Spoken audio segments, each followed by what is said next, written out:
The London Centre for the Study of Contemporary Antisemitism is pleased to show Eliana Silver's documentary about antisemitism on UK campuses and to publish it on our YouTube channel. It explores several cases of antisemitism on campus between 2021 and 2022. We hear from Jewish students affected as they talk about what happened and how it made them feel.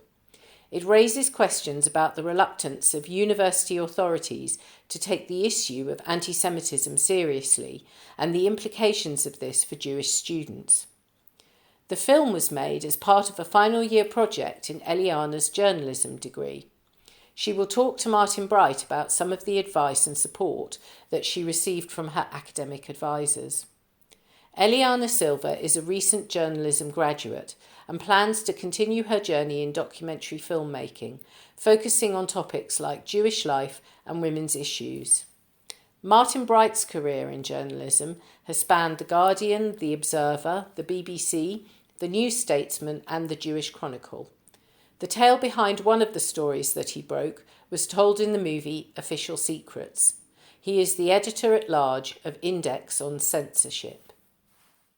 Very, very welcome again to everybody. I'm going to begin by showing you Eliana's film, and then we're going to have time for a discussion.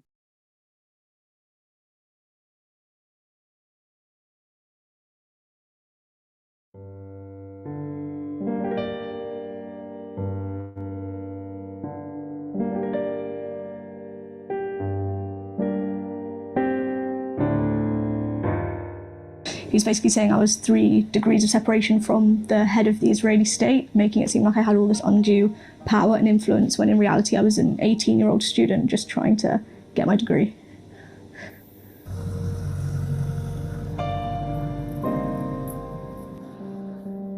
Anti-Semitism in the UK isn't a new phenomena.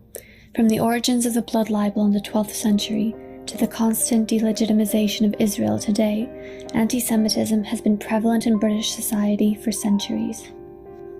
Today, over 200,000 Jews reside in the United Kingdom.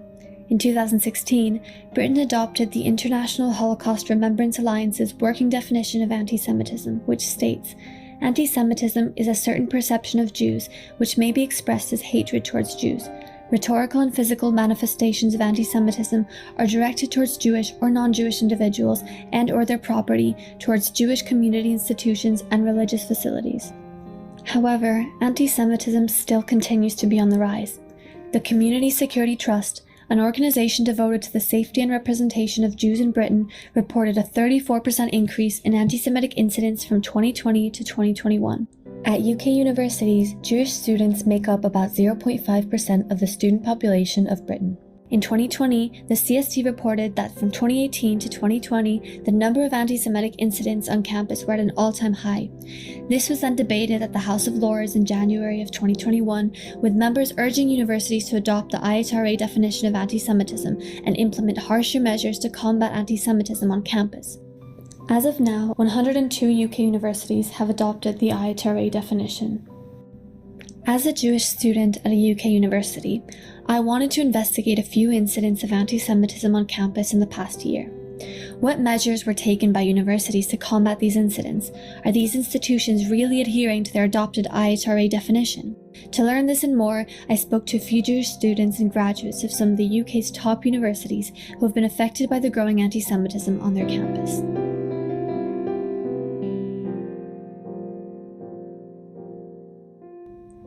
Jacob, the student news editor for Cambridge University's student newspaper Varsity, was targeted online by a Cambridge professor for an article he wrote.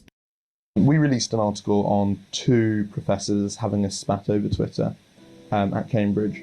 One of them said the other's use of eloquent was sort of dismissing writers of colour. We reported on that. We reported on the other guy's response to that, saying, it's not a racist term. It's insulting that she said that. So we reported on that. Article goes up. She does this whole thread on Twitter saying, "I've been the victim of an invented attack. I've been the victim of an invented attack by the student newspaper because of the work of one news editor, me, because I oppose the IHRA definition of anti-Semitism, and he is a vociferous lobbyist for that definition because he signed a petition a year and a half ago. She left out the fact that I was not the only one who wrote that story. She left out the fact that the story had nothing to do whatsoever with Jews or Israel or the IHRA definition of anti-Semitism.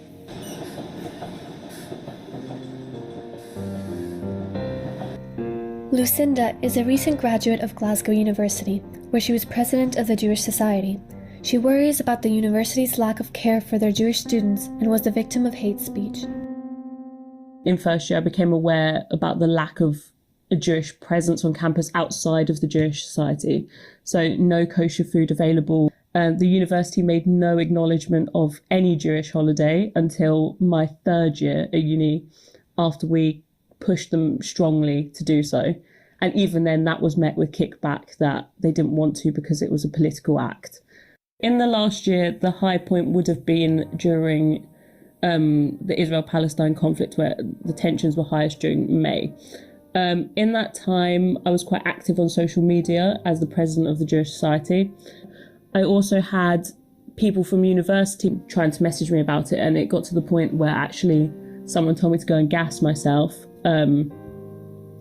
because of purely the fact that I was Jewish and involved with the Jewish Society. I decided I didn't want to speak to university because during my time at university, I felt that they'd created such an atmosphere of hostility to Jews that it just felt like actually going to speak to them about it was pointless, like that they wouldn't do anything about it.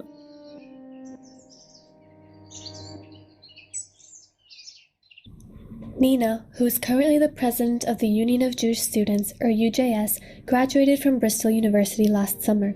She was president of Bristol's Jewish Society and forefronted the case to fire Professor David Miller for his inappropriate comments targeting Jewish students.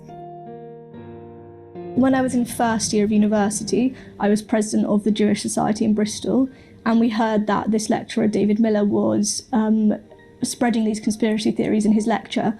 So as the elected representative of the Jewish students, I decided to complain on behalf of them, and I put in a formal complaint to the university, which they judged by their own definition of anti-Semitism, because they said the IHRA definition, which is the accepted one in most of the UK, was too controversial. So they used their own definition, found that he wasn't anti-Semitic at all, and basically dismissed everything that I had said, which was quite disheartening. I'd put a lot of work into this complaint. So I then escalated the complaint to a higher level within the university, and again it was found that he wasn't anti-Semitic, so my complaint went absolutely nowhere. The gist of what she was saying in that thread are there have been editorial changes at the paper. There's this news editor who vociferously lobbies for the IHRA definition of anti-Semitism. He is the one who did this fake report against me, and then she went, I remember this very, very clearly, she went and hey presto, I've been in their sights for a long time. That's what she said. I remember those words. When the article was run, I received an email pretty much, a couple of hours after I'd even seen that it had been released, just stating that sort of they were there if I needed to speak to someone, and then that was it.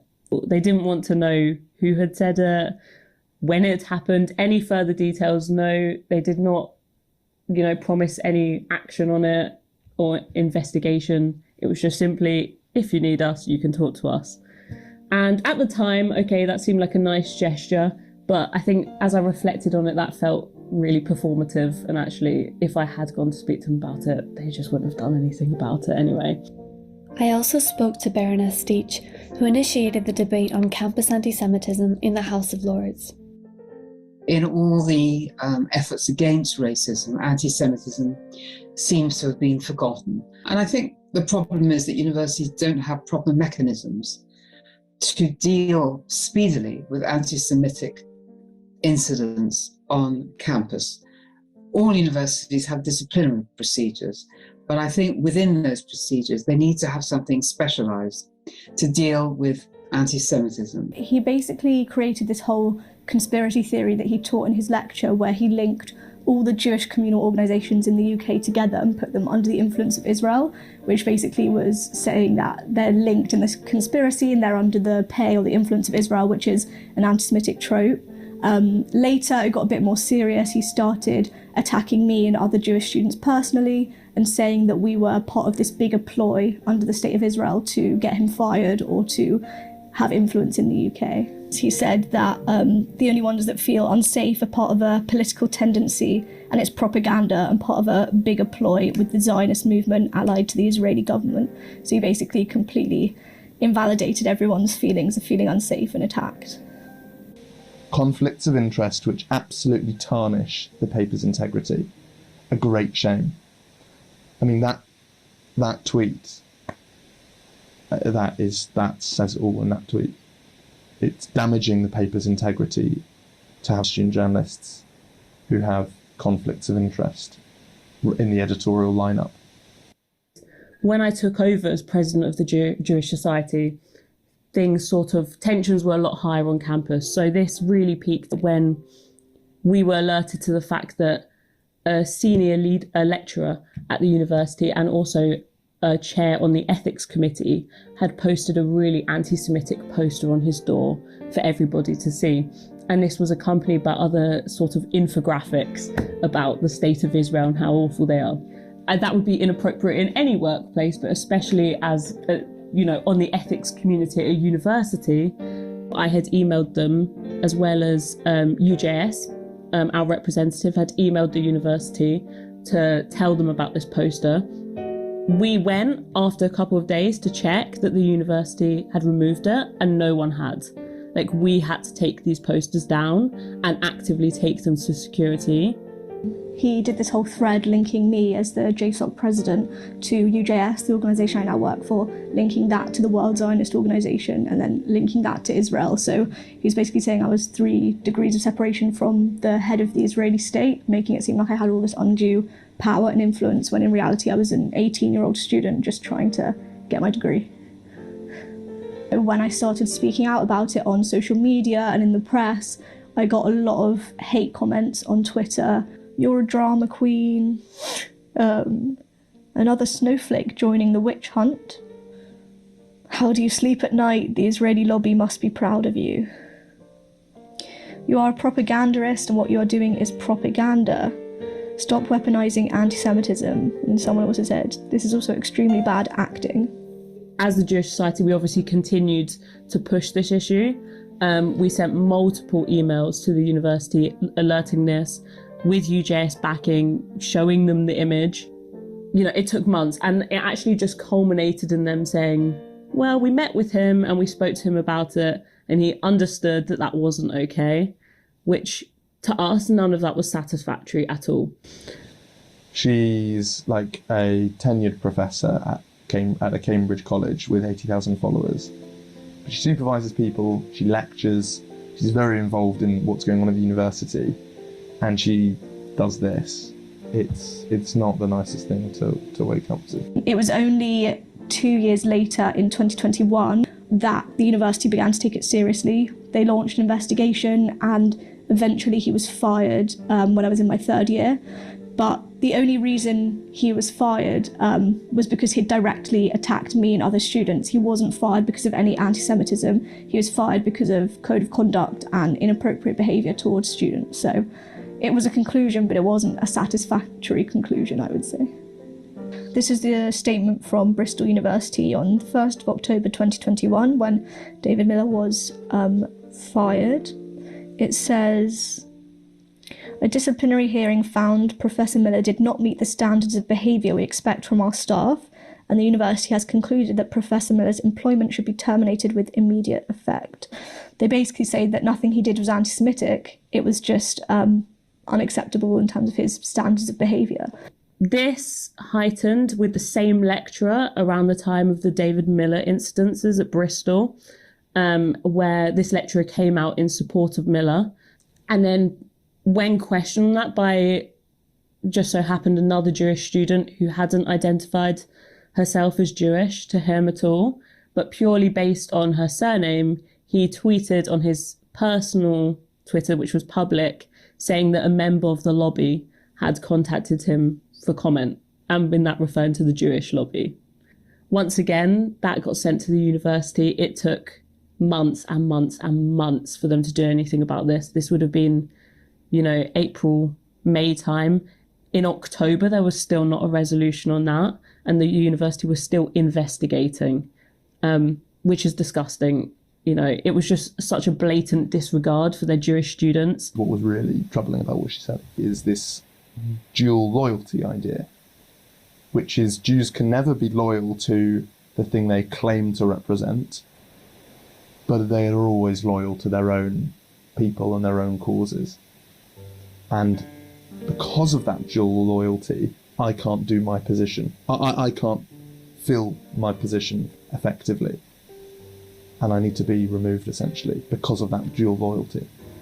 I would say that university aren't doing enough. And the reason for that is that the sort of complaints surrounding that lecturer, the university is still dragging out any action on that. He still works for the university, even though, I think in any other professional workplace that wouldn't be accepted.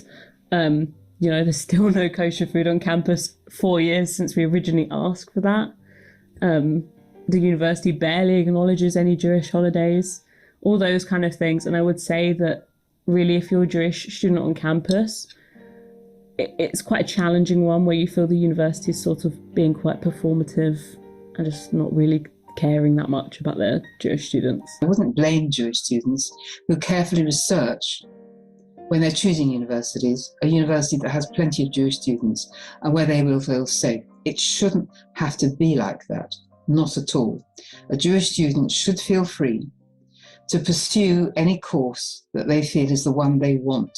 I think it's really symptomatic of this larger problem that we have in society about free speech versus hate speech. So David Miller's argument the whole time has been that what he said was very legitimate within free speech. He's just criticising the Israeli government. But my position and the position of the Jewish students and the Jewish community is that what he was saying does amount to hate speech. It amounts to harassment. He was going beyond the line of genuine criticism of Israel and was starting to attack Jewish people, Jewish institutions, which was unacceptable. But the university only recognised that when it affected Jewish students directly. So it took them a few years to get there. After speaking with these students, it became obvious to me that much more work needs to be done to combat campus anti-Semitism in the UK. Adopting the IHRA definition may be a good start. However, rising incidents are not to be taken lightly. Universities must listen to and protect their Jewish students, and they need to do it now.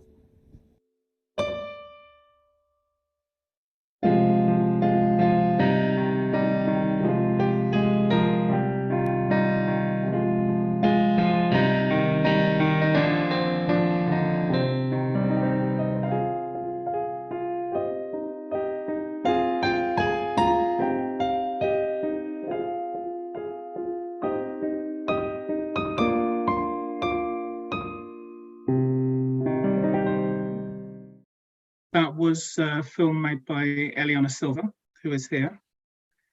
We have already at 7 o'clock published it on the YouTube channel of the London Centre for the Study of Contemporary Anti-Semitism. It's quite a somber film, isn't it?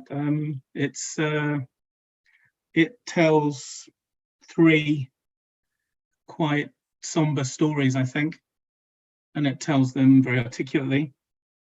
And so I'd like to welcome Eliana and thank her for her film. I'm sure everybody will be giving the video equivalent of a round of applause.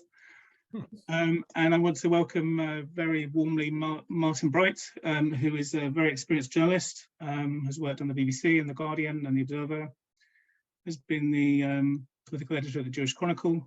And what did you think of the film, Martin?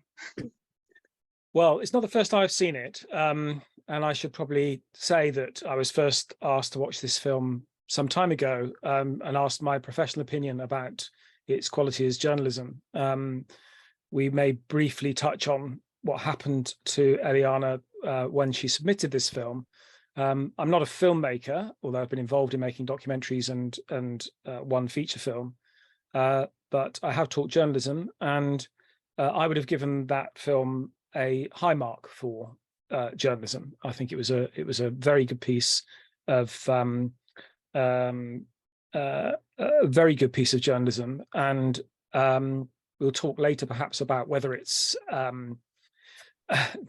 whether we have to be entirely neutral in our journalism, or whether we can be campaigning in our journalism. But I would have said that Eliana went above and beyond what most students do to make their final project in that film. Others may disagree with me, but I thought it was a good piece of work. So I was surprised as to what happened to Eliana later. I'll leave that hanging for the time being, because the first question I wanted to ask you really, Eliana, was just the simple question of why you decided to make the film in the first place. What drew you to the subject? I think I can imagine some of the answers, but it would just be good to hear it from, your own perspective. Yeah. Well, first of all, I mean, thank you to everyone who came and watched, and I really hope that you all enjoyed it. And I mean, I'm very open to any feedback that anyone may have.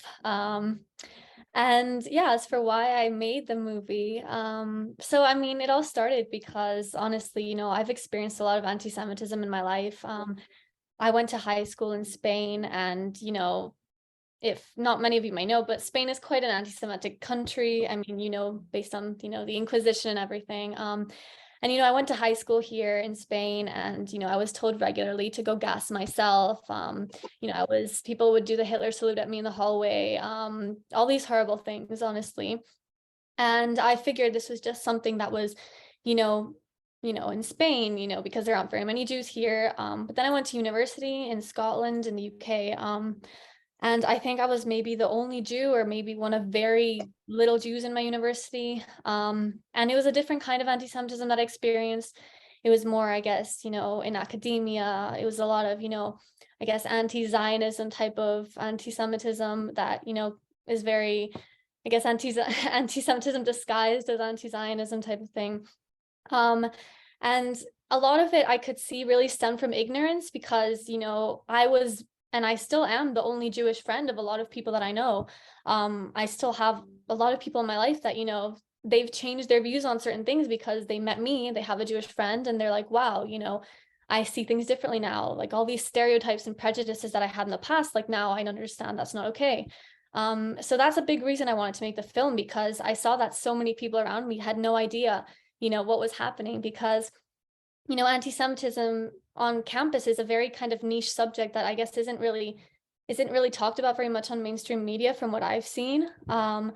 And there was lack of coverage. And, when you're making art, when you're making a film, you got to kind of look for gaps in the market. And this was the gap. There wasn't any documentary or any like movie or anything having to do with anti-Semitism that students in the UK face.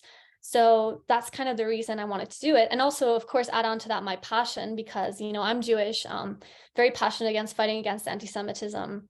So I thought, this is perfect. There's a gap in the market. I really wanted to make a documentary because I've always been interested in film. And, I decided I was going to put all my energy into making this film, with very little experience. I taught myself to edit. I taught myself to use sound equipment, all this. And it was really a rewarding experience overall. I was going to ask you about that. I mean, I can see that as a filmmaking experience, it must have been a huge learning experience. But what was the reaction to your film, and where did you show it? Who did you show it to? And perhaps take us through briefly what happened when you submitted it as well. Right. So this is the first time that my film is being shown publicly, obviously. Mm-hmm. But I did show it to a few friends and family, and they were all very supportive. But when I did submit this, as it was my dissertation, this was my final project at university, it didn't go over as well as I thought it would. So I got marked down quite a bit because my tutor said it was defamatory. And I didn't think it was defamatory. And, I looked through, the media law of Scotland and of England, and I was like, I don't think this goes against the laws. I even spoke to several media lawyers. I was like, I don't think this is fair. I appealed several times. And my university just didn't accept it. They were saying that it had the potential to be defamatory, you know, and honestly, it was a bit ironic that I made this film, you know, kind of about anti-Jewish bias, and I kind of uncovered a bit of my own, you know, in my university. You know, I'm not one to go and, you know, call anti-Semitism on everything. However, I did feel like I did prove to them time after time, you know, I spoke to lawyers, I sent them what these lawyers had said, and they just refused to admit or even like look into the fact that maybe they didn't even want to give someone else the chance to mark my work, for example. So that was, I mean, obviously it was a bit of a kick to my confidence, but at the same time, I'm, you know, firm in what I stand. I mean, I know it wasn't defamatory. Yeah. I mean, I find that quite interesting. It strikes me that the defamation is all in the other direction. And I find it slightly surprising that they would judge you on whether or not it was defamatory without then having some sort of opinion backing that up. I mean, it was always my understanding, working as a journalist, that receiving a libel letter was a mark of the quality of your journalism. So it's quite a strange thing to be judging you on. I mean, you might have been questioned, and this is something that perhaps we should discuss. You might have been questioned on balance, right? I mean, you might have been questioned about whether you should have given more opportunity to David Miller to state his case, or more opportunity for the Cambridge professor whose name you didn't use. So I guess by jigsaw identification, it would be easy enough to identify her. But it strikes me that there are other things I might have criticized you for as a journalism teacher, but not that. So I find that quite surprising. Yeah, I mean, honestly, it was kind of one of these things that they kept saying, oh yeah, it has the potential to take you to court. And I said, but it's not defamatory. And they say, well, no, but you know, it has the potential. And it's this whole like, it has the potential thing that I was like, but everything has the potential to, you know, take you to court. That doesn't mean it's defamatory. And I know very well that there's so many things I could improve. You know, I reached out to the universities, and I reached out to the Cambridge professor. I didn't reach out to David Miller. You know, looking back, I should have probably reached out to him. But because I was talking about universities, I thought, you know, it was maybe okay to just reach out to the universities. But, you know, there were things that, for example, when I sent my initial draft in, my tutor said, oh, you should blur out the name of the Cambridge professor, because initially I didn't have it blurred out. And, you know, that was good advice, and I took her advice and I did it. But then after she graded it, she comes back and she tells me, actually, you can still tell that it's her. So like, this is defamatory. And I said, well, what do you want me to do? I mean, I blurred everything out. It was completely anonymous. So it's these type of things that I feel like they were maybe picking at things that, you know, are very normal for like a first-time journalist. And yes, there's things I could improve, but I don't think defamation was and you should have been helped in the process as well. I mean, that's part of the teaching process. Yeah. Sorry, David, did you want to come in? Yeah, I just wanted to ask, well, both of you really, do you think the same standard of, oh my gosh, this might be defamatory, would have been raised in the same way if your film had been about something else? If your film had been about, I don't know, the government and small boats, or if your film had been about the way that, you know, whatever certain groups of people are treated in the media. Do you think this is there kind of, would they always be this kind of careful in their advice to a student, or do you think that this was special? I don't want to make assumptions, but I don't think it would have been the same, honestly. I really don't, because I have seen university work that is, you know, about other subjects like this, and that had no issues with defamation or anything. Yeah, I definitely think that this was something that was very specific to my topic and very specific to this kind of, you know, controversial, I suppose, conflict that, you know, and this anti-Semitism in academia type of thing. I think it was very specific to my topic. I should just say that we at the London Centre for the Study of Contemporary Anti-Semitism have published the film now, and we don't think it's defamatory, and fingers crossed, I really, really hope it isn't defamatory. Honestly, I don't think it is, and we've put our money where our mouth is on that. Look, the issue here is elsewhere, really, isn't it? I mean, there's some interesting questions to be asked, I think, about, and I'd be curious to know what you think about this, Eliana, about, you know, the line between documentary making, journalism, and activism. There are plenty of activist documentary makers. One has just won the best documentary Oscar, for instance. The film about Navalny is very much taking the side of Navalny against Vladimir Putin. But I would have thought, I mean, even in the short course that I'm teaching at the moment to some American students, a taster course, this is fundamental to the discussions we have, is about the nature of journalism and the nature of your role as a committed journalist or as a neutral journalist. So, you know, I'd be curious to know how you were taken through that process and how you feel about it now. So I suppose, first of all, I think my opinion is that, you know, journalism and activism, I think they're two different things, just maybe because of the way that they come across. I think that good journalism, you know, should be neutral, should be unbiased, as we are taught in university. I think that, you know, of course, there is some journalism that has, I mean, I think most journalism has its biases. But I think the difference between activism and journalism and that is that, you know, in journalism, you're kind of handed this information that, you know, you try to be neutral, you try to show all different sides of things. And it kind of lets people draw their own conclusions. Even for this Navalny documentary, you know, even if it's taking one side, I feel like it's still kind of out there as a work of art, as a film, and people look and watch it, and then they come up with their own conclusions. Activism, on the other hand, and maybe this might just be a personal viewpoint because I spend so much time on social media, but it's become this kind of like armchair activism phenomena where, you know, there's all these people that are just scrolling and posting the first, you know, propaganda or, you know, activist thing that they see online, all these Twitter warriors that just come at you if you don't agree with them. I feel like activism, especially online activism, it's just kind of about imposing your views and maybe bullying people who don't agree with you. Whereas I think journalism is a bit more, I guess, classy in the sense that it gives you the information and you do whatever you want with it. It presents you, it should present you, you know, all the equal sides of things. And I do think that, you know, there is a gap in the market for more documentaries that, you know, touch upon like, you know, harsher subjects or more important subjects. I think nowadays a lot of documentaries are, you know, focused on true crime and like murder and stuff. And there should be more that's focused on, you know, I guess activism.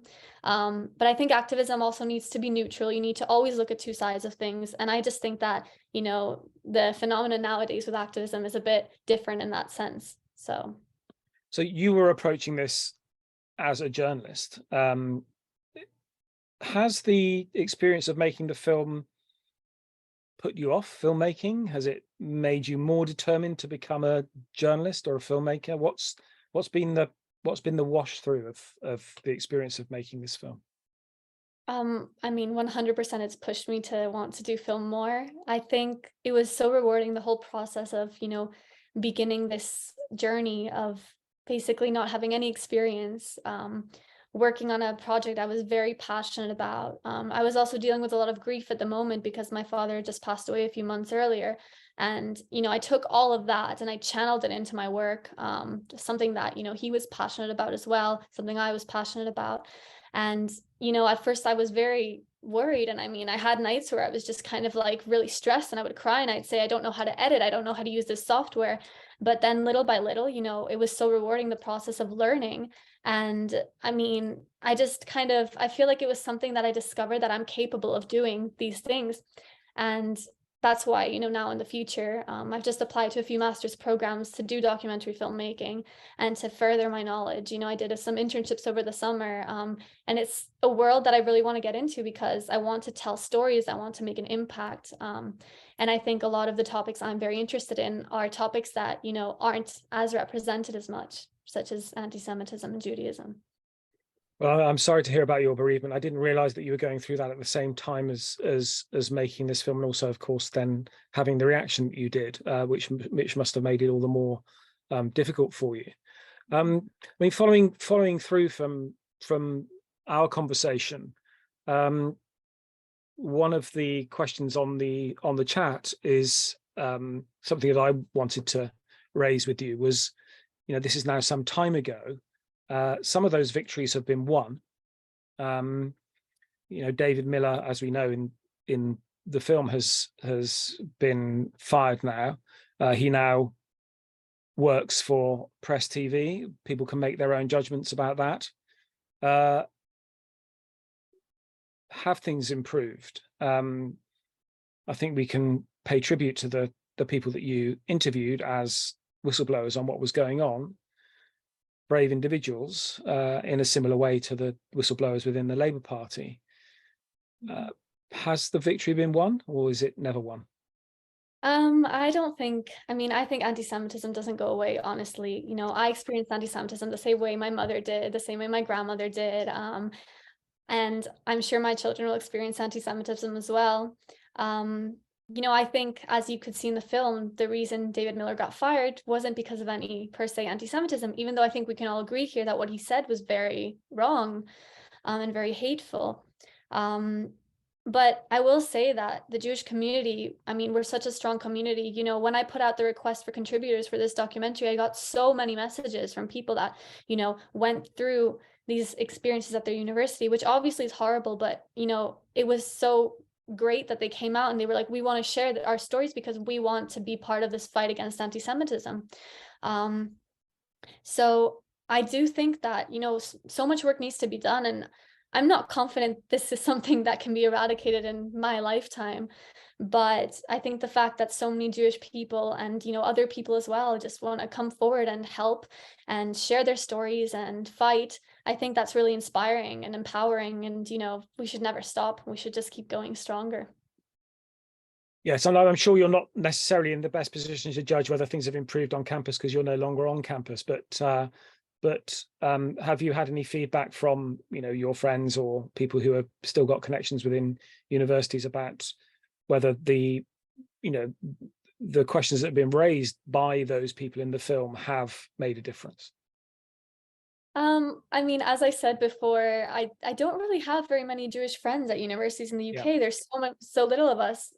So no, I haven't. It would be interesting to know. I've seen in the news there have been a few more cases, but yeah, I don't have very many friends, I guess, that know much about this. I should probably expand my Jewish network in the UK, which I'm trying to do. And I would love to hear any feedback as well if anyone has had any more experiences. But yeah, I haven't spoken to anyone. Yeah, there is another question I want to ask you from the chat. But obviously, if people want to raise their hands and speak, and then they're more than welcome to do that. But I am interested in this process. I am mystified by the fact that you were only at the final hurdle told that there were believed to be problems with your film. Were you not at any stage through the process of making it guided as to where you should be injecting that balance? I think you injected it perfectly well, to be honest, but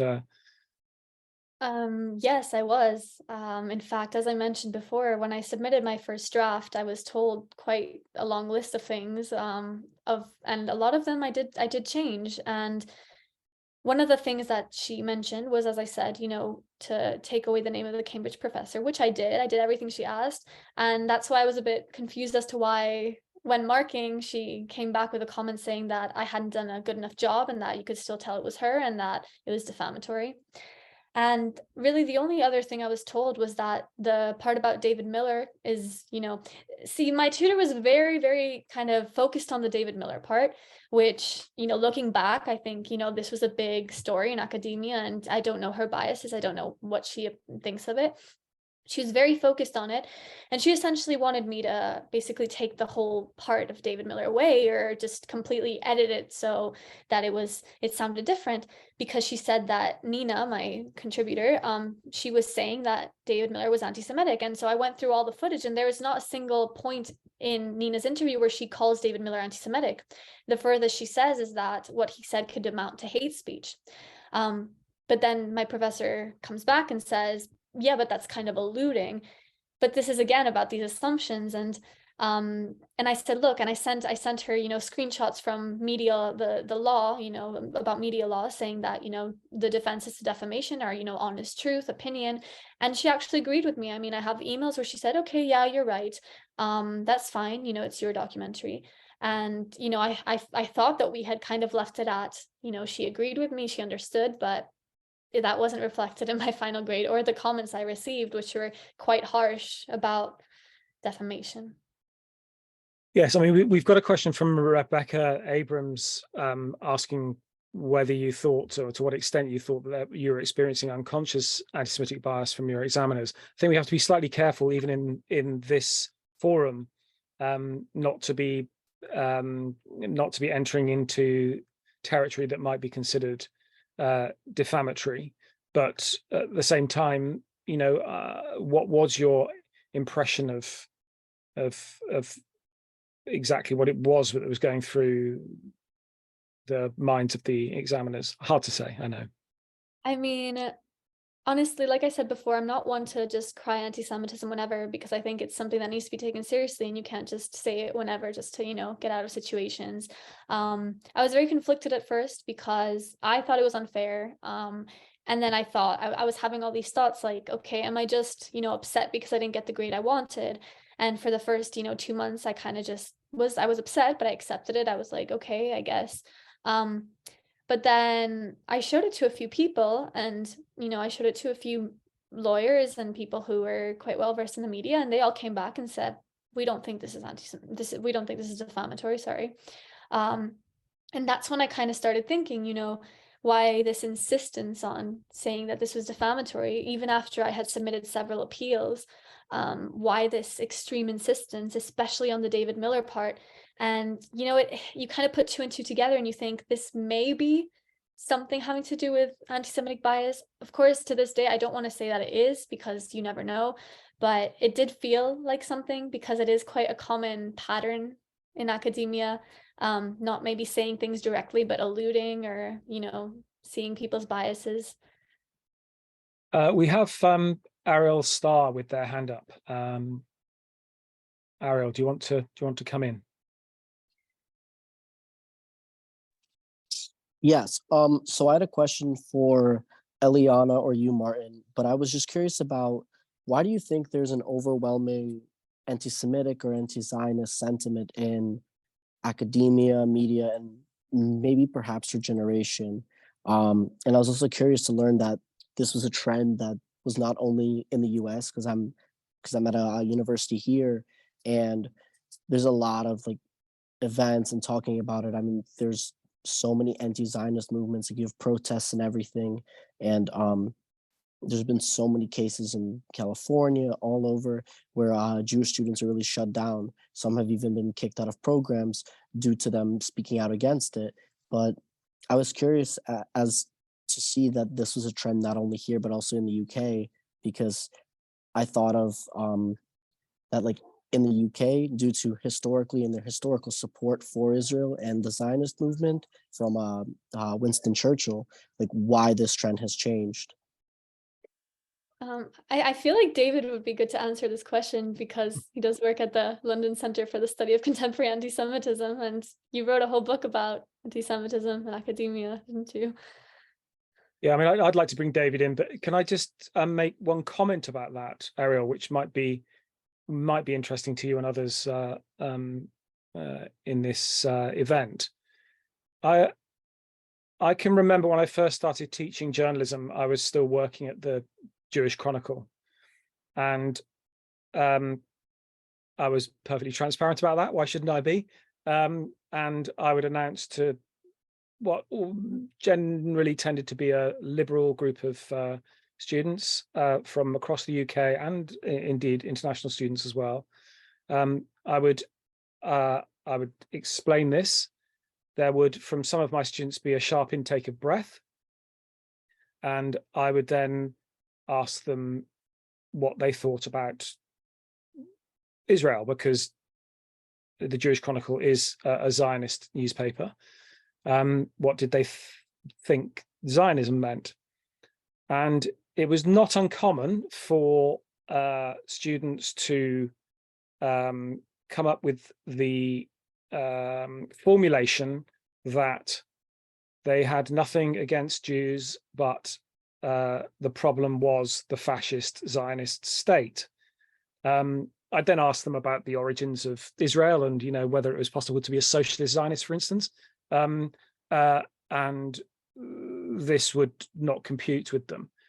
I think what happened in the 80s in particular, 80s and 90s, is that that activism on campus meant that kind of simplistic anti-Semitic thinking about Israel became very common, very well established, and almost unquestioning among certain elements of the left. I mean, David will have a much more sophisticated take on that, but that was my immediate impression from teaching that was master's students at City University.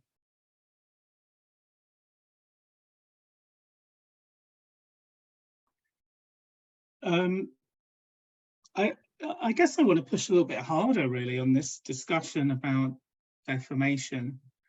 It's kind of an extraordinary situation. If you look at what the three students were saying. So one of them was saying that the JSOC at Bristol was accused of being an asset of Israel, and Israel is defined as Zionist and therefore racist and therefore pro-apartheid. So the Jewish students, anyone involved with the JSOC at Bristol, was being denounced by a professor, right? Not just any old academic, a top guy in sociology, an expert in what is anti-Semitic and what isn't anti-Semitic, should be a sociology professor. And they're being denounced as assets of Israel. And of course, involved in that term, assets of Israel, is a kind, it's not just, oh, you're jolly good friends of Israel, but involved in that term is paid operatives, actually. So it's extraordinary that there's an idea abroad that we are not allowed to tell those stories, and we're not allowed as academics or as journalist students to think about those stories. We're not even allowed to raise the question for fear of defamation. The other story from Jacob was extraordinary as well. Absolutely extraordinary story that they reported something in the student newspaper, something that was nothing to do with Israel or Palestine or the Palestinians or anything like that. And it was reported by a number of student journalists. And the one student journalist was picked out because it was said that he had campaigned for the IRA definition of anti-Semitism and therefore was a racist and therefore was a Zionist and a racist and pro-apartheid and the rest of it. And therefore, he was a dishonest journalist. Now, who is guilty of defamation here? It's like, so I just want to be a little bit harder, really, and say it is astonishing that Jews are being told that they're not even allowed to discuss these stories because to do so would be unacademic. I mean, what are they saying to you? They gave you, what did they, I mean, we haven't said, Eliana, what did you get for this piece of work? I got a C. Right, you got a C. And the reason you were marked down was because you shouldn't even have been discussing this stuff, let alone you came with the wrong conclusion. But even to mention it is outside of the bounds of good journalism or good academic work. I mean, in the end, it was this whole thing about censorship, because that's what they wanted to do. They wanted to censor me. And it's like you said, you know, I feel like so many other minorities get their chance to come and, you know, talk about the oppression and discrimination they face every single day, and no one bats an eye. But the second that Jews do it, it's always somehow conflated with the conflict. And somehow we can't have an opinion because, like you said, we're pro-apartheid and all these things. And that's really horrible because you're talking about students here, you know, we're young, we're in our late teens, early 20s. I mean, this is something that, you know, people should be protecting, you know, young people and listening to us and our experiences. I think that's very true. And also, David, thank you for a reality check there, because I think sometimes we can get ourselves into a knot with these questions where we are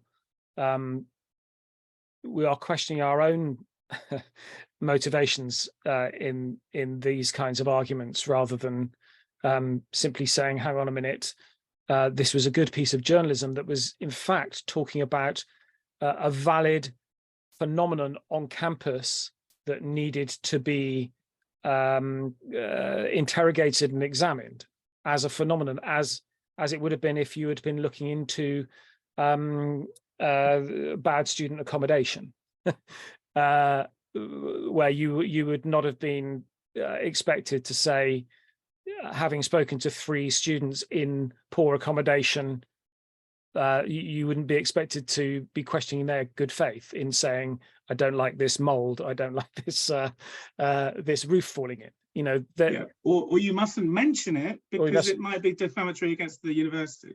Yes, or the people that were in charge of the accommodation. Exactly. So I think that's, you know, let's remind ourselves that even questions about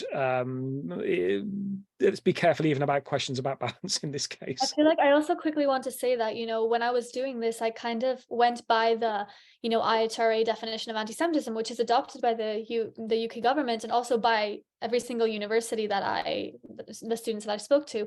And, you know, essentially everything they were saying that had happened to them, that, you know, went against the IHRA definition. So I know there isn't a definition to anti-Semitism, but looking at it in that point of view, what was happening to them was anti-Semitic. And the fact that there was this pushback, you know, is just horrible. So yeah. Yeah, I can see Tammy's got a hand up. Yeah, hi, thank you for this discussion, Eliana, and thank you for that documentary. I thought it was very good, very well done. Just for a little bit of background, I was involved heavily in the National Union of Students when I was at Birkbeck University of London from about 2008 to 2011. And at that time, I was very much on the far left and didn't know a lot about Israel or Judaism.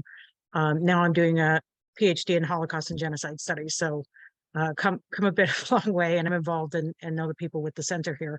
But I wanted to just make the point that when I was involved back then in the NUS and on campus, it was very much the general attitude or the general sense that I got was that JSOCs, UJS were right-wing organizations, that they weren't really representative of Jewish students because the Jewish students that weren't involved in UJS were representative of the Jewish students. So, you know, basically anti-Zionist Jewish students. And there was a lot of that kind of seeing it as anytime someone made a complaint as it was just kind of like this, well, that's just the kind of right wing of labor, you know, NOLS, National Organization of Labor Students, UJS, they're like all together. And really the left wing was FOSIS, the Islamic Students Societies, the kind of Stop the War, and that we were all on kind of one side, and UJS and everybody else was kind of on the other side. And that was definitely the impression that I got being involved in the NUS at that time.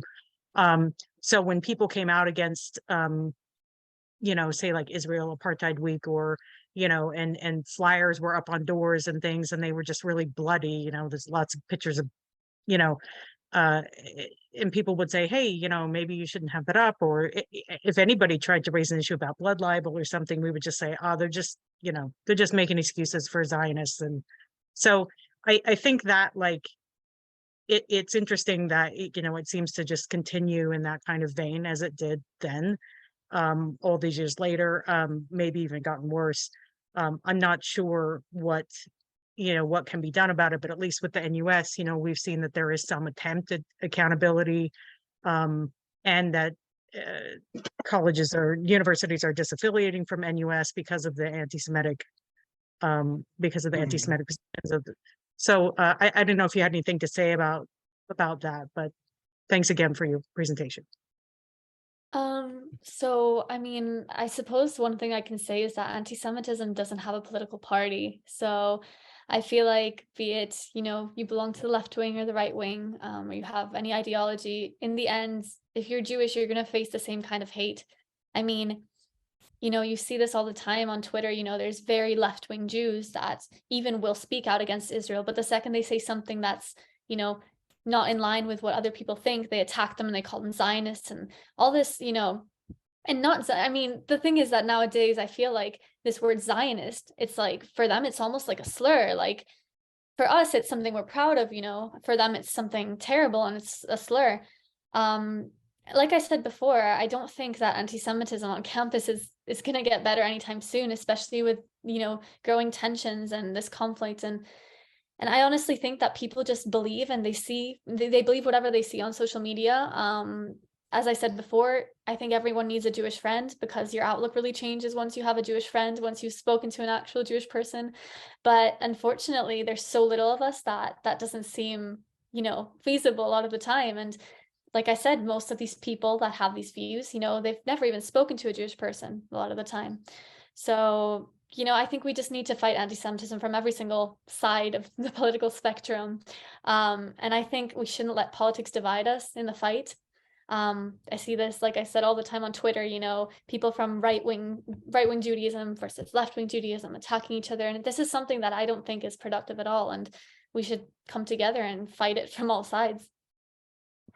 Yeah, I mean, I'd be very intrigued to know how you came to your newfound position, Tammy, but maybe that's a conversation for another time that we can take up. But I am interested in what you're saying about the anti-Semitism of the we've lost Eliana of the left. I'm now hello again. I'm now involved as an editor at Index on Censorship, which is a magazine that was set up in the 1970s to publish the work of dissidents from initially the Soviet Union, and then it broadened its remit. It's interesting to see some of the comments, and I know Eliana's got her own experience within her family of that fight, and I can see Ariel Starr as well has put up in the chat about the fact that his family escaped the anti-Semitism and censorship of the Soviet Union. It's really very much our fight at Index on Censorship, and it's doesn't go unnoticed that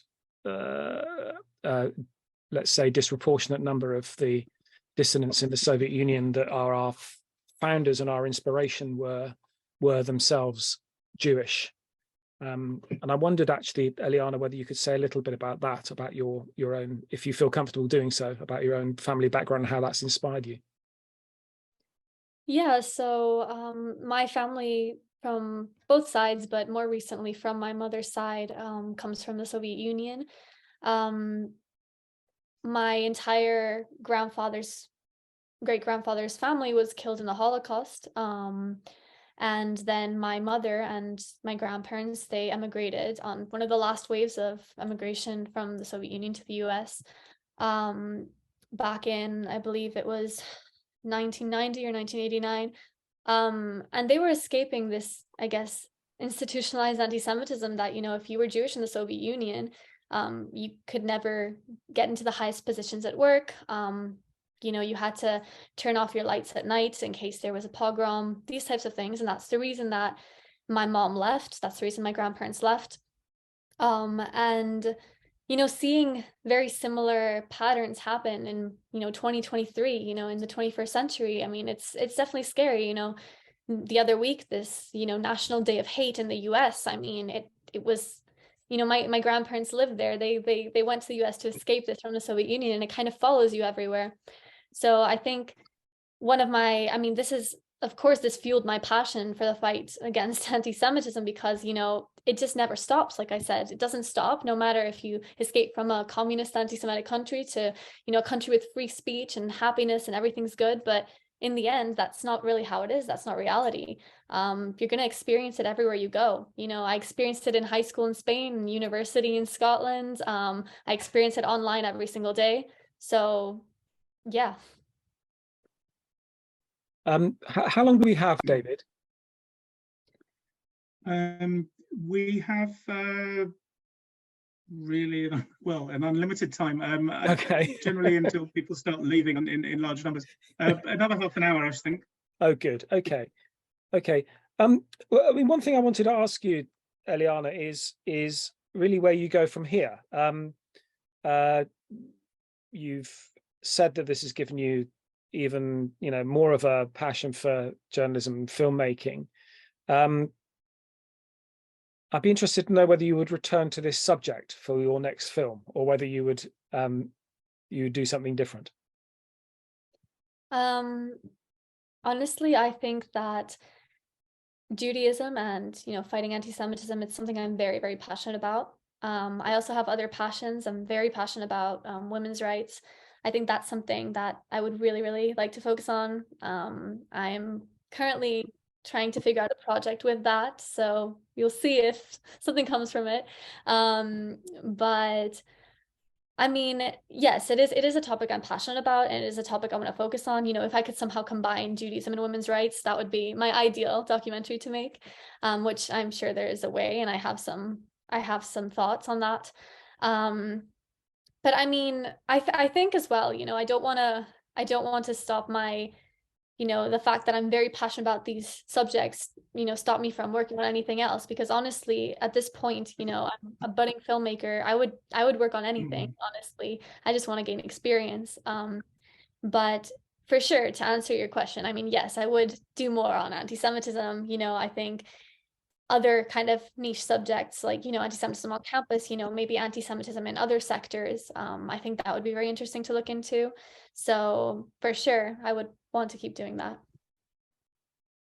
I mean, I'm wondering, I know, again, David has some expertise in this area, but as we've raised the subject of anti-Semitism within the Soviet Union, I think there's increasing research and increasing evidence of how that particular strain of anti-Semitism fed into some of the thinking, some of the casual thinking that I was talking about encountering when I first started teaching journalism at City University. I just wondered, David, whether you would explain a little bit about how that came to pass. I mean, there'll be people on this call who are very well aware of that, but I just think it might be helpful for those who aren't.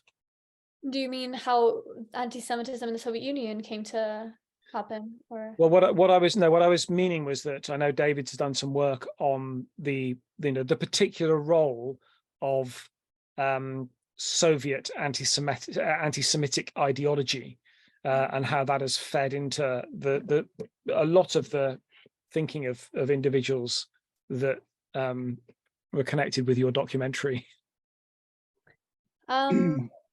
Yes, I mean, I think one of the main things is, there's a parallel, for example, in the Soviet Union, there was this whole war on doctors, for example. There was one point where they were sending all these prominent doctors and scientists to gulags, and, other prominent people, of course, journalists. I mean, that was a very dangerous profession in the USSR, especially if you were Jewish. It's kind of a parallel with what we saw, for example, with Jacob's story, that, when you're in a position of power, writing articles, be it in the medical field, journalism, all of these things, and you're Jewish, automatically there's this assumption that you have a double standard, or that you have like some ulterior motive. And that happened quite a bit in the Soviet Union. It happens today. That's one parallel, for example. I don't know much about the topic to talk a lot about it. If David has anything he can add, that would be great as well. Yeah, so I wasn't meaning to put you on the spot, Eliana. I was meaning to put David on the spot.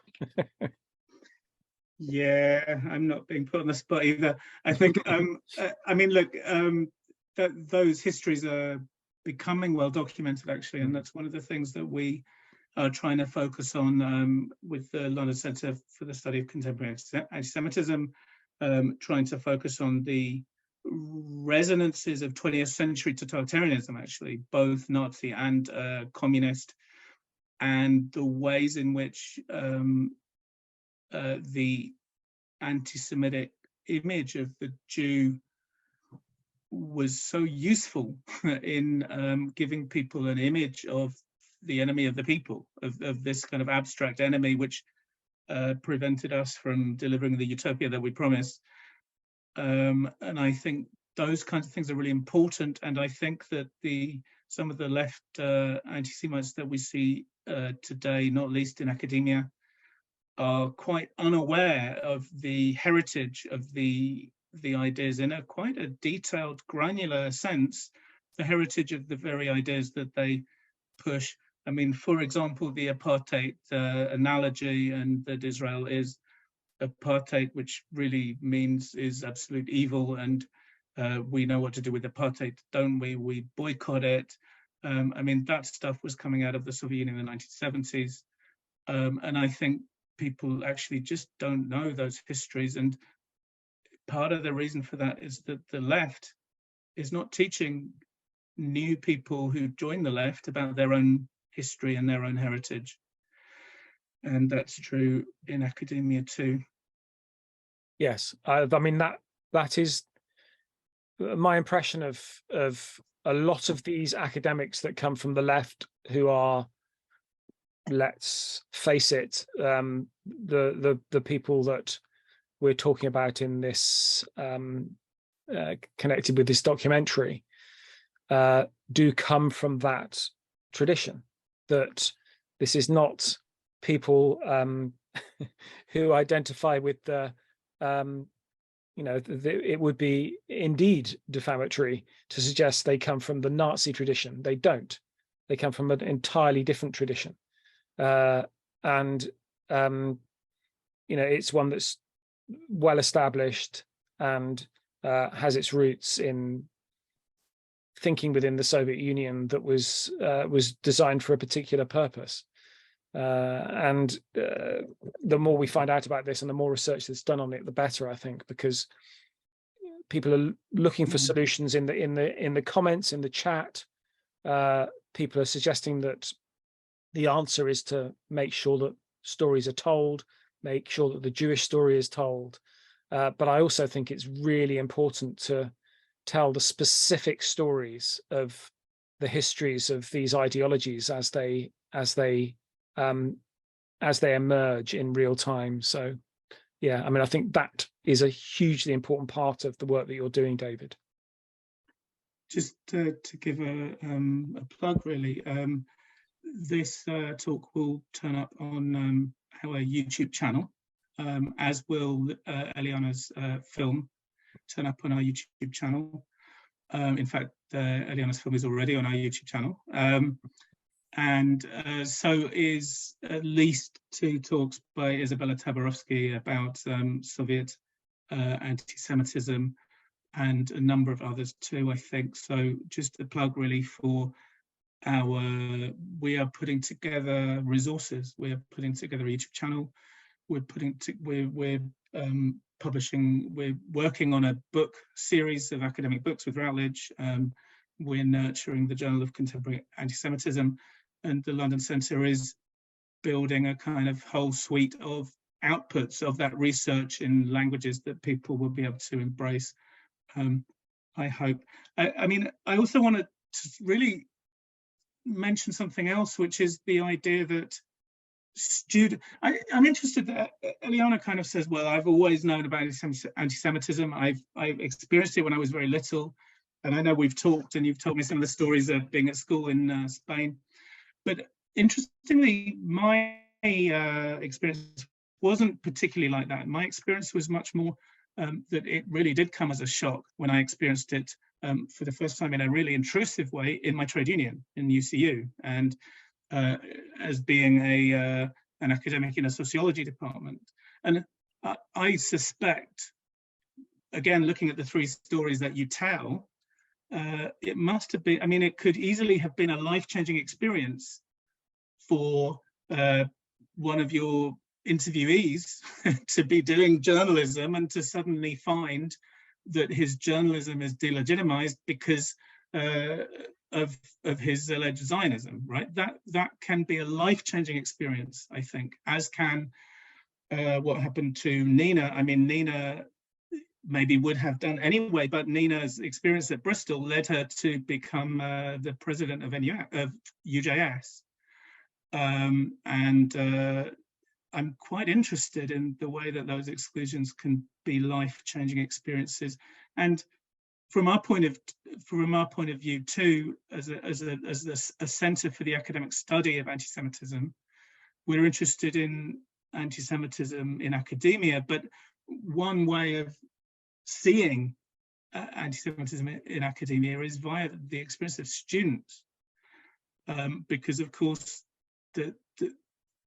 there's an issue about students in themselves, and students need help, and they need to be people to stand by them, and they need education, and they need all kinds of things. But from our point of view, it's also a window into our colleagues, you know. And I'm in sociology, right? We're talking about David Miller is a sociologist who has sort of denounced myself explicitly as a far-right white supremacist and as an asset of Israel. You know, he does this kind of rubbing his chin wisely thing. You can't, you know, the other guy, what's his name? Chris Williamson, who used to be an MP, he said, well, David, is it reasonable to call David Hirsch an asset of Israel? And Miller kind of rubs his chin and says, well, we have to be very careful and academic and scholarly and maybe this, maybe that. But in the end, I think it's perfectly reasonable. And you know, he's doing it being paid by the Iranian state broadcasting outfit. So just, sorry, I know I'm talking a lot, but it's important. I mean, one thing I was going to say, actually, David, is that the one issue we haven't discussed is how this kind of thinking feeds into other forms of conspiratorial and victim blaming conspiracies. And we've struggled with this a lot at Index on Censorship. And we've crossed swords with David Miller and other colleagues of his on the issue of Syria, which he has very particular views on. He wouldn't call himself a denialist of the war crimes of Assad, but others have and would. It is interesting, and it's an interesting challenge to free expression organizations such as Index on Censorship, when we are told, as you were, Eliana, that this is a free speech issue, that these people need to be given the ability to say the things they wish to say because that is their right, because of academic freedom. If this doesn't go unchallenged, there's a problem that the poison is allowed to deepen. But it is a challenge to free expression, people who believe in free expression, and it is a challenge to universities as to what they do about people like this. People have particular views about Assad, people have particular views about Putin, and people have particular views about Israel. Often the three go together. Now, I mean, I don't know if that's something you came across as well, Eliana, but it's a little bit of a while ago now. But there does seem to be a connection between a particular mode of conspiratorial thinking and thinking about the state of Israel and indeed Jews. Yeah, I mean, to touch on what you said about this free speech versus, you know, is of course, I mean, I'm a proponent of free speech, as I think most of us are. But it's kind of like what Nina said in the documentary, there's a line between free speech and hate speech. Everyone is entitled to their opinion, everyone is entitled to think whatever they want. But, once you're attacking individuals, once you're spreading conspiracies that are proven time and time again to be wrong, once you're putting people's lives in danger, that's hate speech. What David Miller did was, he was accusing students, like 18-year-old students, of working for the Israeli government, which is ludicrous. I mean, that's something that, that is something that is a conspiracy theory, and that's something that's dangerous. And I don't think that's necessarily free speech. That's veering onto hate speech, because that's accusing someone of something that's false. That's accusing someone who is essentially still a child, basically. I mean, students, putting their lives at danger, putting their well-being as students at danger. And as a professor, you're not supposed to do that. I think, interestingly, there are two angles on this, and they kind of came out in the film. So one is about, well, freedom of expression, which surely is a different principle actually from academic freedom. So, the law doesn't prohibit you from saying very much if you in the public square, right? You're allowed to say what you like, and you're allowed to be anti-Semitic, and you're allowed to be racist in the public square, so long as you don't incite specific kinds of violence, right? That's the law of free speech. What universities might do to create a safe scholarly environment for research and for discussion is another question, and I think the kind of boundaries are slightly different for what is legal speech and what is anti-Semitic speech and what is protected by academic freedom. Anthony Julius wrote a really important essay on this actually recently, but there's another angle on it too, which is that people who have really quite a lot of authority and power on campus have a duty of care to students. And Nina in the film talked about this too, and goodness me, Jacob also, and the other story too. These were about people who were in authority over students, behaving really not as though they had a duty of care. And look, I'm personally quite sort of, it's an issue that I am really careful about because, I say quite a lot of things, big, bold things in the public square and in my academic work. And also I have students, and sometimes most students get, cross with me, and sometimes they do it in public. And we are careful, and we are also careful in how we mark students' work. I mean, here's a question, right? When and it happens to me every now and then, what happens when I have an anti-Semitic essay to mark? And I can tell you that quite often those anti-Semitic, and I will say, if I have an anti-Semitic essay to mark, and if I also know that that anti-Semitism that is being expressed is acceptable in the discipline of sociology, then, I'm not going to kind of jump on it, and I'm not going to try and make an example of the student. I'm not going to try and punish them. There's another story that we've been talking about for some weeks, which is Danielle Grayman's story, where she was not marked down to a C, but she was failed. She had her essay failed, and that story is actually going to move on within the next day or two, so people should keep an eye out on the Jewish press in the first place. And one of the jobs that I've set for us, for the London Centre for the Study of Contemporary Anti-Semitism, is to be able to stand by students and to be able to help to educate students about what it is that's happened to them, about the anti-Semitism that's happened to them. I mean, I wrote quite a long report for Danielle about her essay You know, we rallied around, and that's what I think we need to do. But we need to be able to organise that. And it's no good just having me as an individual or other individuals, but we need now to build a proper institution and a proper machine that can do that in an organised way. And that's why in a minute I'm going to ask everybody for money.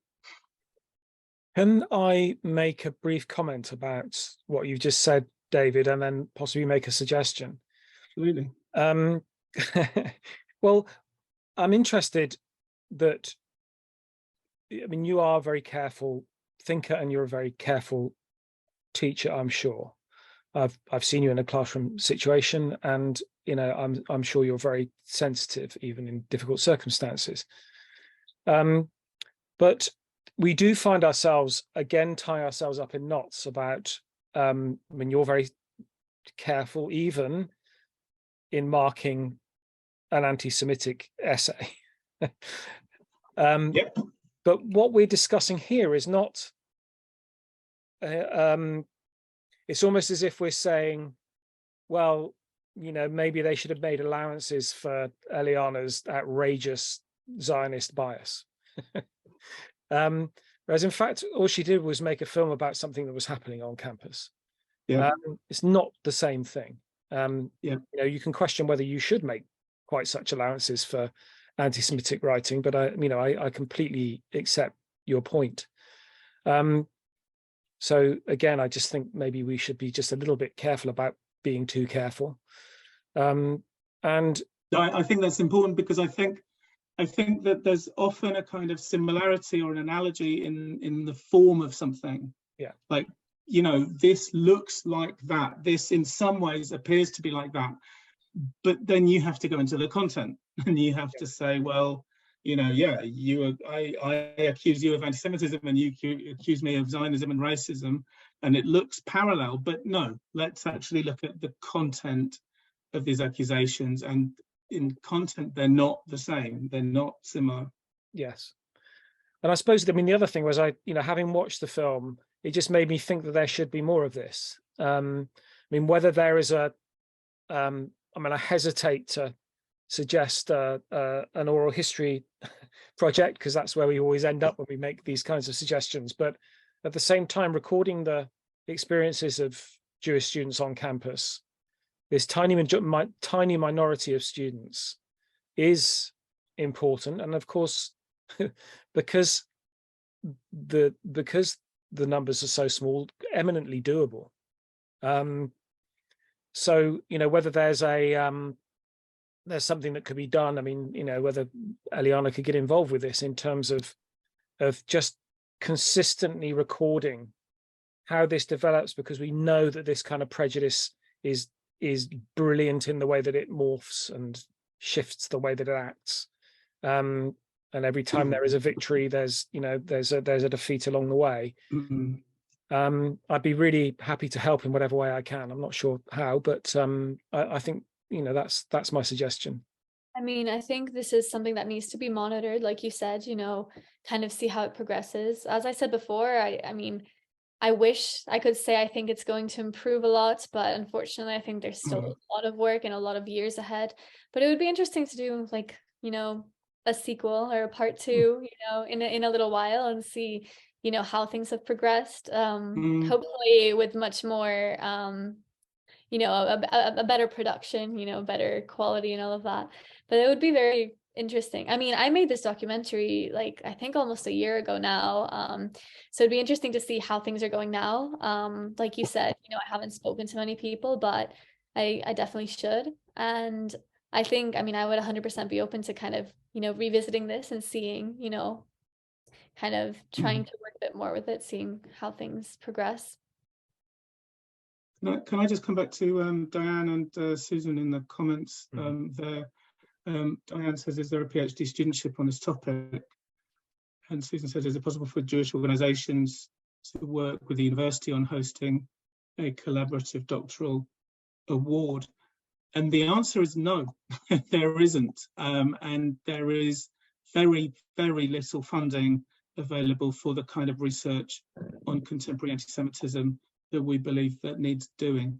And that, again, is one of the key central reasons why we are organising in an institution in the London Centre, because we have a very clear idea of the kinds of research agendas that need working on. And I have a very clear idea of a whole number of people who could do it and who want to do it, and who either will have to go off and work somewhere else other than academia because they can't get funded for academic work on this stuff, or they will have to go and get funded to do academic work on other stuff, and they will have to do this as kind of amateurs. So that is also a specific reason why we're organising. And yes, I agree, Susan, it should be absolutely possible for us to get funding, to make the case for funding, to go to the Jewish organisations and the Jewish philanthropists and others, because this is not just a Jewish issue, this is also a democracy issue. That anti-Semitism is always symptomatic of an anti-democratic worldview. It's not accidental that David Miller now has Iranian state media printed on his Twitter feed. And it's not accidental that Iran, which pushes state anti-Semitism, is also an entirely undemocratic and human rights abusing regime. None of this is accidental. So I don't, I bridle at the idea that Jews should fix this because it's not the job of Jews to fix it. So, but yeah, in the real world, Jewish organizations, yes, also democracy foundations, democracy organizations, and actually governments too. But we are making progress, and people can have a look at our website and have a look at some of our research agendas, and we're hopefully we're on it, and we need people to come and join us and to help us out with some money. So if anyone has the odd 100 grand for a PhD studentship, they can send it. Joe's just done it at the exact same moment as me in the chat. Yeah. Also, I mean, you're absolutely right. Of course, there is a journalistic job of work to be done here. I mean, Eliana did her journalism dissertation on this, but there is a wider journalistic job to be done on looking at these networks within our universities. As you say, it's not. It was not a huge leap for David Miller to go and work for Press TV, but there are other academics within these networks who are perhaps oversympathetic to these kinds of anti-democratic tendencies and anti-democratic regimes. It is hard. I mean, the BBC had a very good go at investigating this network, and this is why perhaps your university was nervous about defamation, because these people do come back at you, and it is a bit scary. And even for the BBC journalists, it's scary. But that's what journalists are there for. That's what the BBC is there for. And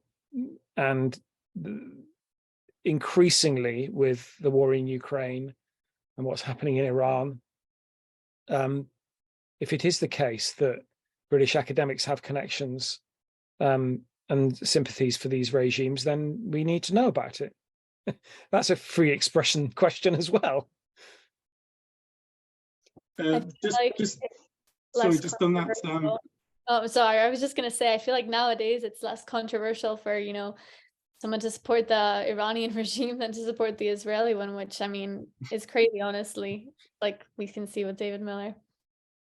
Just on that, there were friends of ours, people who were refugees from Syria and people who were working on Syria and the White Helmets, who kind of laughed at us when, in whatever it was, 2018, 2019, when we started saying, oh my goodness me, look at the conspiracy fantasy that David Miller is doing.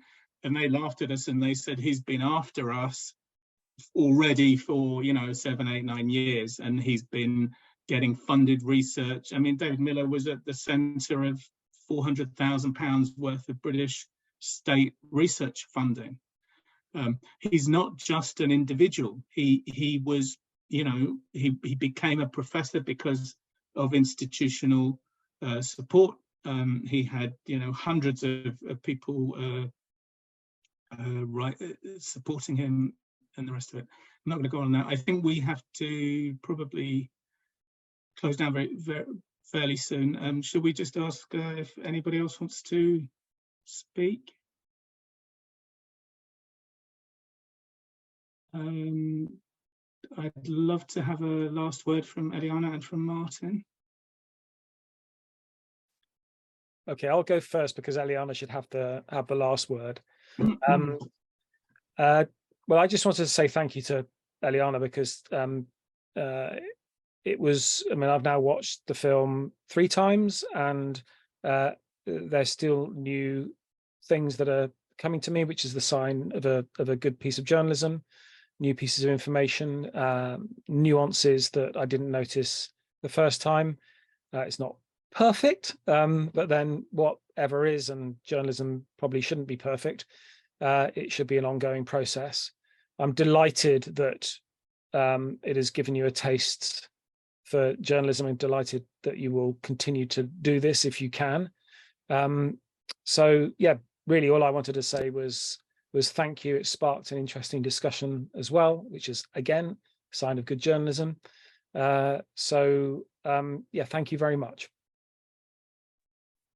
Yeah, thank you very much. I mean, this discussion has been really great. And obviously, thank you for everyone who came. It's really exciting, the fact that I got to show my documentary and that it's going to be on YouTube now, after an entire year of, you know, not publishing it anywhere, and after all this stuff with the defamation and all of this. I'm glad that finally, after a long struggle, you know, it's been published and, you know, now anyone can watch it. And I really hope that this kind of, you know, I guess paves the way for more documentaries to be done about similar topics, and for more students to, you know, find it in themselves to go and do this type of, I guess, activism or journalism or whatever you want to call it, because I think we really need to, you know, come together, especially young Jewish people, come together and fight against anti-Semitism. And I would definitely like to do a part 2 or do something else with this topic. So, you know, as I said at the beginning, I'm open to any feedback. I'm open to any ideas. And yeah. And incidentally, if people hadn't kind of picked this up, Eliana needs a job. Yes, I am currently unemployed and I really need a job. Yeah. Actually, I don't know if I should write like my Twitter handle or something like that, so people know if they need to contact me. People will find you through us if they want to. So thank you very much, Eliana. Thank you very much, Martin. Really interesting discussion, I think. Great film. Very happy to have published it. I hope the film goes viral. I hope it travels around, and I hope it gets watched. And I hope it causes people, the right kinds of people, to be upset. Thank you, everybody. Thank you very much. People can find our YouTube channel, the YouTube channel of the London Centre for the Study of Contemporary Anti-Semitism. I'm not exactly, I think there must be a link from our website, but people can probably search it up there somehow. This discussion will take a few days to come through, but the movie, the documentary is already up on the site.